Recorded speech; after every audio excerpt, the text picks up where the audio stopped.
নিরামিষ দিনে হঠাৎ কোনো অতিথি এসে গেলে সম্পূর্ণ নিরামিষ পটল আলুর একটি রেসিপি আমি আজকে শেয়ার করছি। ভালো লাগলে প্লিজ একটি লাইক দিয়ে চ্যানেলটিকে সাবস্ক্রাইব করার অনুরোধ রইল।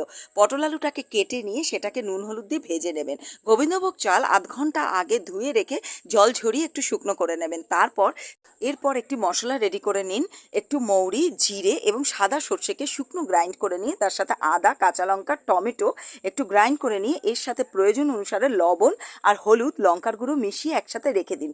তেলের মধ্যে একটু গোটা গরম মশলা, শুকনো লঙ্কা এবং একটুখানি জিরে আর হিং ফোড়ন দিয়ে তার মধ্যে মশলাটা, যেই বাটা মশলাটা দিয়ে দিন।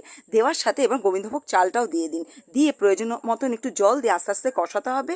চালটা একটু সেদ্ধ হয়ে আসলে ভাজা আলু দিয়ে দিতে হবে। ভাজা আলুটা যখন একটু নরম হয়ে আসবে, এবার এই পর্যায়ে আপনি পটলটাকে, ভাজা পটল একসাথে মিশিয়ে দেবেন। দিয়ে নাড়া, ঘি গরম মশলা দিয়ে গরম গরম পরিবেশন করুন। ধন্যবাদ।